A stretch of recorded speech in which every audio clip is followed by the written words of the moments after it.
De volta com o CBN Maceió, para a gente falar um pouco, porque toda essa discussão envolvendo o corredor Vera Arruda e o desejo da Prefeitura de Maceió, do prefeito JHC, de abrir aquelas ruas todas por lá, e que, segundo a própria Prefeitura, vai solucionar o trânsito da região. Há uma discussão agora na cidade inteira, só é o que se fala nas esquinas, nos bares, nos restaurantes, nas ruas, no local de trabalho. Quais são as soluções para o trânsito de Maceió? Qual é o impacto que terá a abertura das ruas ali no corredor Vera Arruda para o trânsito da parte baixa ou para qualquer localidade daquela região? Será que é possível apenas essa intervenção modificar de uma forma significativa para melhor o trânsito daquela região? Que outras soluções poderíamos dar para que o trânsito na cidade de Maceió fosse melhor? Bom, eu estou na linha com o engenheiro especialista em segurança viária, o Dr. Antônio Monteiro, para que a gente possa trazer mais algumas perguntas para vocês e quem sabe até algumas respostas também. Doutor Antônio, um bom dia e muito obrigado por participar do programa. Bom dia, Elisa, bom dia a todos os alagoanos. A gente que agradece esse espaço, né, que é importante debater com a sociedade, é importante ampliar essa discussão, justamente porque um tema desse não pode ser resolvido e discutido de forma mais fechada, e sim de forma muito mais ampla. Porque um dos pontos que a gente sempre vai defender é que, diferente do que se pensava, né, algumas décadas no Brasil, diferente do que ficou na história para a gente, engenheiro de tráfego, na questão lá do formato americano, as cidades não devem ser pensadas para carro, a cidade tem que ser pensada para as pessoas. E aí, quando você fala de deslocamento, não é o deslocamento somente por carro, mas o deslocamento por carro, por moto, por bicicleta, a pé, né, que é uma forma que a gente às vezes esquece, e a grande maioria dos deslocamentos são feitos a pé, e principalmente também a questão do transporte de massa. Então, quando a gente vai discutir um tema desse, e que abrir rua resolve, é um debate antigo, né, entre a academia, entre os estudiosos da área, que quanto mais se abre rua, mais carro aparece. Porque o que é que a gente observa hoje? As famílias com 2, 3, até 4 carros, né? É o carro do pai, é o carro da mãe, é o carro do filho adolescente, é o carro do outro filho, porque as pessoas entendem que a solução para a mobilidade é abrir rua, é fazer viaduto, é fazer ponte, e aí você traz a questão da demanda induzida, que só faz aumentar a frota. E a gente passou à vista essa semana nos dados de crescimento de frota do Detran, salvo engano, da década de 90, do ano de 1990 até agora, saiu de 20 mil para 300 mil veículos somente a frota de Maceió.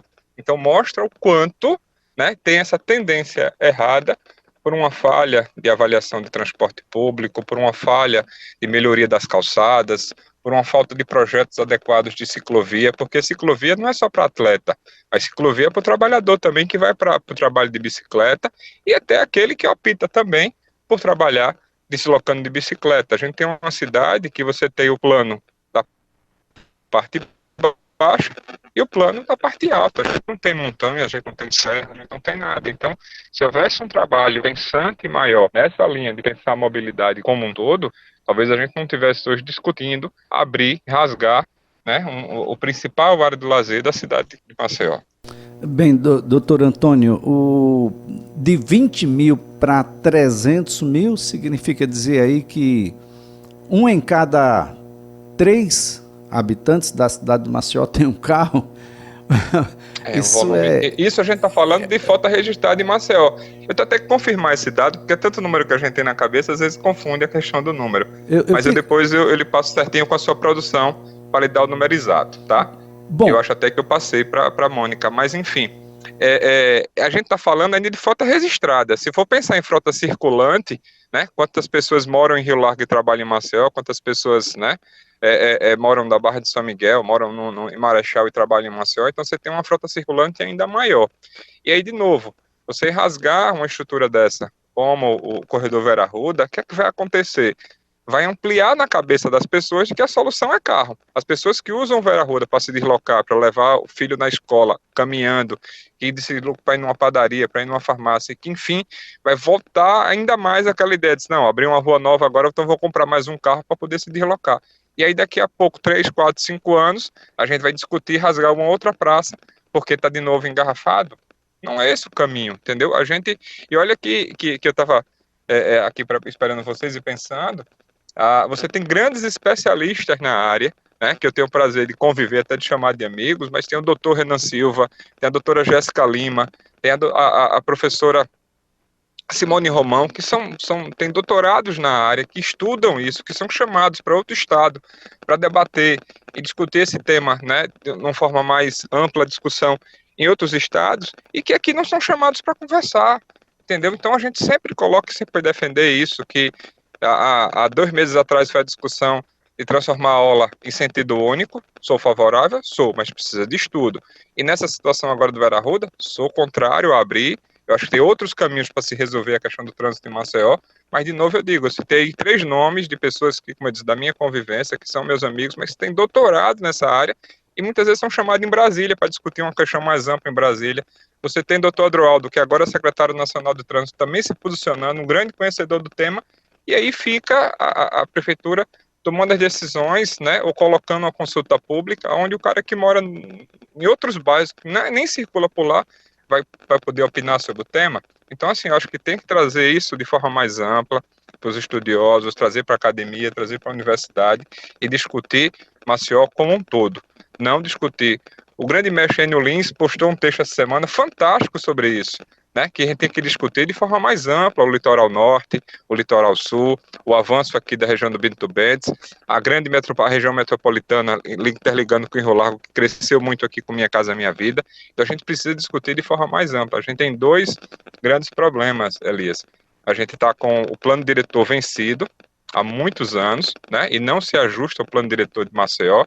E aí, ampliando essa história para o nível de Alagoas, nós temos 102 municípios e apenas 18 têm uma estrutura mínima de trânsito para discutir o trânsito nos seus municípios. Só tem 15 SMTTs funcionando em Alagoas de 102 municípios. Então a gente está discutindo um problema pontual de Maceió, mas a situação, até como colocou o grande mestre no Lins, é muito mais ampla para discutir Arapiraca, para discutir Delmiro Gouveia, para discutir outras situações, porque ainda temos, a gente está discutindo aqui o trânsito travado, mas ainda morrem 640 alagoanos todos os anos no trânsito. É um número muito grande, é um número muito gritante, e a gente precisa trabalhar a mobilidade como um todo. Aí você tem ainda a fuga para moto, doutor Antônio, e aí as pessoas morrendo em cima de moto. Desculpa. Doutor Antônio, planejamento é uma palavra importante nessa nossa conversa? Fundamental. É o começo de tudo, né? A gente precisava planejar, pensar, fazer contagem de veículos, fazer uma pesquisa de origem e destino. A pesquisa de origem e destino no formato antigo é uma pesquisa cara, mas hoje pela internet, com os aplicativos que se tem, é muito fácil você debater e discutir isso. Você chamar a universidade para debater, a universidade tem muitos números. Quantos estudantes não tem aí produzindo TCC, produzindo tese de doutorado, produzindo estudos de mestrado, que podiam estar participando e contribuindo com a prefeitura nessa parte de análise, e aí levantando dados, levantando as informações, se acharia melhores soluções do que simplesmente rasgar, abrir rua, e daqui a 2 anos a gente está discutindo de novo o que fazer, porque só tem mais carro nas vias. Olha, pergunto isso porque, bom, aquilo que já está feito pode ser de alguma forma restaurado parcial ou totalmente, mas tem situações na parte mais histórica da cidade que esse tipo de intervenção é um pouco mais complexa. Mas para a cidade que ainda não nasceu ou está por nascer do ponto de vista da urbanização, isso deveria ser pensado. Imaginando aqui, o plano diretor da cidade, o plano urbanístico da cidade, o plano da delimitação, que a lei exige, da delimitação das zonas, doutor Antônio. Onde é que a gente vai ter indústria? Perfeito. Onde é que a gente vai ter escola? Onde é que a gente vai ter os serviços públicos? Perfeito. Onde é que a gente vai ter moradia? Maceió está sem isso. Isso não define quem vai para onde precisa ir? Perfeito, o raciocínio está corretíssimo.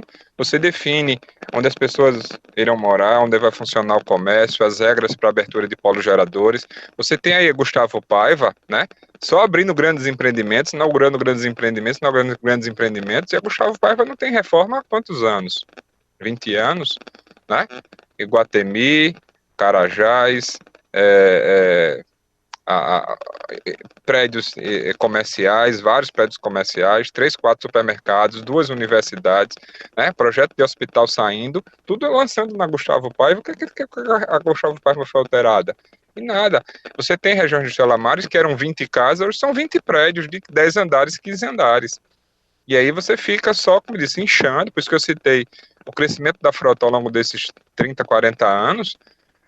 Não é essa a solução. Você precisa trazer. Você tem áreas no centro totalmente abandonadas que precisavam ser trabalhadas para virar moradia. E aí as pessoas morando no centro se deslocariam muito mais fácil para a questão do trabalho, a questão do comércio, consumir. Você tem grandes áreas no centro desocupadas. E aí você fizesse uma avaliação, diz, olha, consultora, para você investir em Jacarecica, você precisa também investir no centro da cidade. Então vamos fazer uma dinâmica aqui para pegar aquela área, por exemplo, aquela área abandonada do Bom Preço, que pegou fogo, fechou e até hoje está lá abandonado. Aquela ali cabia 3, 4 torres de apartamentos residenciais, né? Por que não lança lá? E aí as pessoas, em vez de morar no Bento Bentes, que precisa 2 horas de ônibus para poder descer para o centro, iam ser direcionadas a morar no centro, e as consultoras receberiam incentivo para trabalhar o centro. Então, assim, são exemplos que, como eu disse, eu citei 3 nomes aqui, o Renan Silva, Jéssica Lima e Simone Romão, que são grandes especialistas nessa área e que não são chamados para debater esse assunto. Então precisa, como eu disse, repensar a cidade como um todo. Você citou aí o plano diretor, você tem também o plano de mobilidade, que é lei federal. A gente já perdeu a questão da data que devia estar. O plano diretor está vencido, salvo engano, há 5 anos, que está atrasado, que já devia ter se renovado. O que está em vigor tem 15 anos. Em 15 anos se mudou muita coisa, né? Toda a dinâmica das cidades mudaram muito. E aí não adianta a gente discutir uma questão pontual, achar que rasgar o Vera Arruda vai resolver. Não vai. A gente vai acabar com o grande espaço de convívio urbano que a gente tem em nossa cidade, mas daqui a 3 anos, 4 anos, está tudo pior de novo, e a gente discutindo qual é a próxima praça que vai ser rasgada. Não Olha, pode, não é por aí eu o vou caminho. citar aqui, talvez o exemplo não seja adequado, mas quando a gente compara com Maceió, talvez seja assim. A cidade de João Pessoa, ela chega a ter é como se fosse o Central Park de lá, dentro da cidade. Uma cidade que não cedeu a expressões das elites para botar grandes torres às margens da sua principal praia. Ou seja, uma cidade que Cabo tem Branco parece um bairro antigo, né? avenidas lá, Só pois prédios é. baixinhos. Só prédio Só os prédios baixinho. baixinhos, grande calçadão. O que uma via só significa anda dizer 30 que não por hora. sufoca a cidade. Antônio, o que eu quero dizer é por que as coisas na cidade de Maceió não são pensadas sob o ponto de vista coletivo? E explico. Por exemplo, mobilidade urbana coletiva. Por que o serviço de transporte coletivo aqui ele é feito como se fosse serviço para pobre? E por isso mesmo as pessoas que têm algum poder aquisitivo a mais, e até menos mesmo, não querem utilizar o serviço. Não é seguro, ele não tem previsibilidade, as condições sanitárias são de péssimas a horríveis e é apenas um único modal, né? E a gente não se interessa por outras soluções que outras cidades já abraçaram, BRTs, VLTs, isso tudo com a higiene necessária, com a qualidade necessária que se faz para o próprio prefeito usar e não para, como a elite daqui gosta de dizer, para pobre. Transporte coletivo por ônibus aqui em Maceió é muito ruim, é feito para não ser usado. E tem um agravante aí, Elisa, assim, tem 2 situações. Uma, ele é caro, né, para o pobre, que às vezes representa mais caro que o aluguel dele, e isso, se ele somar o custo dele ao longo do mês, sai mais caro que o aluguel.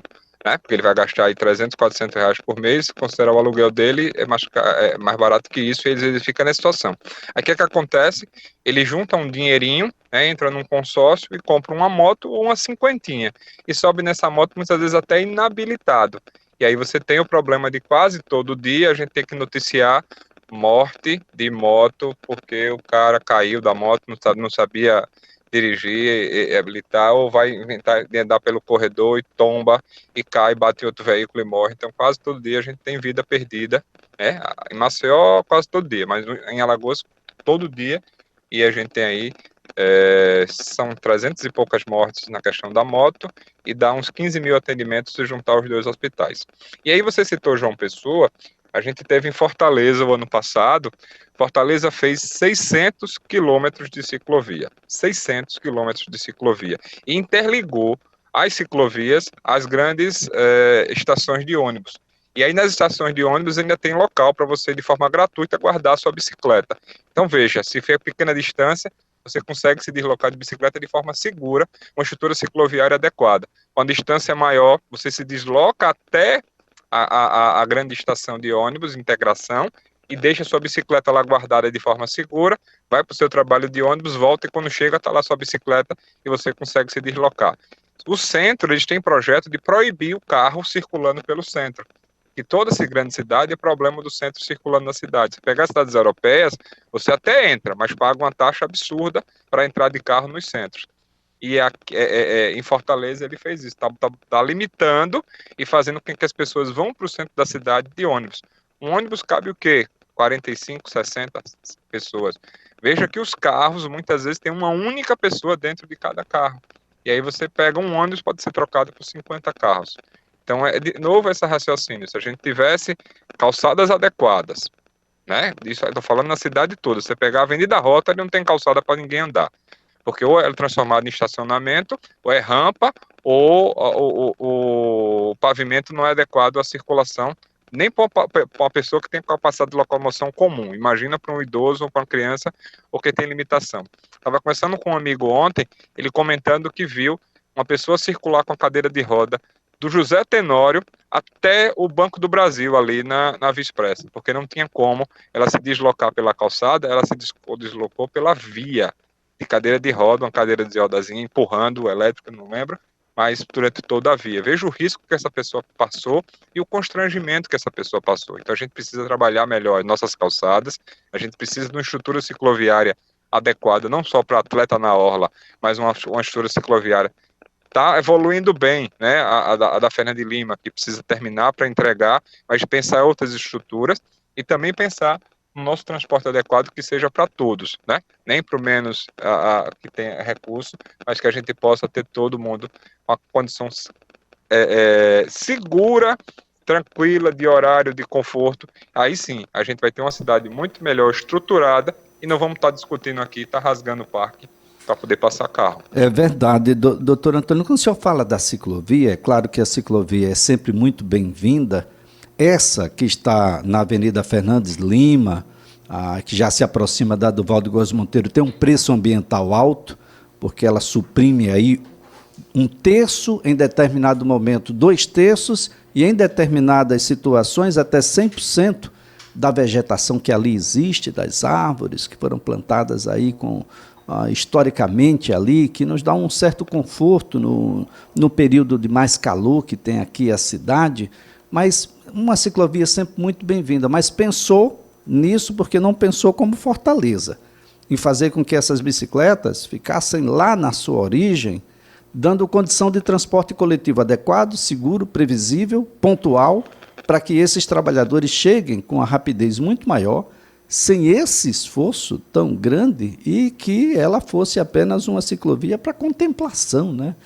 Daquela natureza, para a gente ir, quem sabe, para o Parque Municipal, ali no Ibama, por meio do Ibama e dessa ligação que se faz até o Parque Municipal, com mais tranquilidade. Mas onde precisa mesmo de uma ciclovia, a Prefeitura não se debruçou ainda, que é a Avenida Menino Marcelo, antiga Via Expressa, que ali sim nós temos acidentes reiterados entre ciclistas e os demais componentes do trânsito, e que isso precisa ser revisto. Mas enquanto a gente não planejar, professor, vai ser um pouco complicado. A gente precisa saber onde é que eu posso abrir um hospital, onde é que eu posso abrir uma grande empresa para uma circulação muito grande de pessoas e de veículos, onde é que eu posso ter grandes unidades habitacionais. A gente abre simplesmente condomínios com centenas de apartamentos numa avenida que só tem uma pista, uma via ainda está voltando. Isso é muito ruim. Um pouco mais adiante está tudo estrangulado, doutor. Um dos pontos que, assim, que chama muita atenção, voltando a esse debate do Vera Arruda e essa discussão do plano diretor. Você tem escolas com 1.500 alunos, 2.000 alunos, numa rua de 4 metros de largura. Né? Como é que os pais vão entrar e vão sair nessa situação? Aí a solução é rasgar o parque para poder atravessar? Né? Então, assim, é um debate muito amplo dessa situação. Você bem colocou, você pega ali no Chalamares, foi demolido uma casa, 2 casas, e no local de 2 casas, né, que moravam 4, 6 pessoas, você constrói uma torre, ou até 2 torres, com 100 apartamentos cada um, 200 unidades, onde antes eram 2 unidades residenciais. Né? E aí, não, agora a prefeitura tem que dar jeito para circular ali 200 carros, 400 carros ou 600 carros. E muitas vezes prédios desse tipo são entregues com uma única vaga de garagem, e aí você tem 100 apartamentos, 200 carros, mas só cabe dentro do prédio 100, os outros 100 ficam parados na rua, estacionados na rua. E mesmo que você abra, você vai ter aí 100 carros fechando a rua, e você não vai conseguir circular nada, porque os carros estão estacionados bloqueando a rua. E até isso também tem que ser levantado e debatido. Eu vi numa postagem de alguém, não vou lembrar quem foi que citou isso agora, não sei se foi a Jéssica, exatamente sobre isso. Você tem essas ruas com 10, 15 prédios numa rua dessa, aí você rasga o Vera Arruda. Esses 100 carros vão continuar estacionados na rua do mesmo jeito. Então vai dar fluidez em quê? Se a rua está estrangulada pelos veículos estacionados. Então não vai funcionar a questão da fluidez. É erro imaginar que rasgar o Vera Arruda é solução de fluidez nenhuma.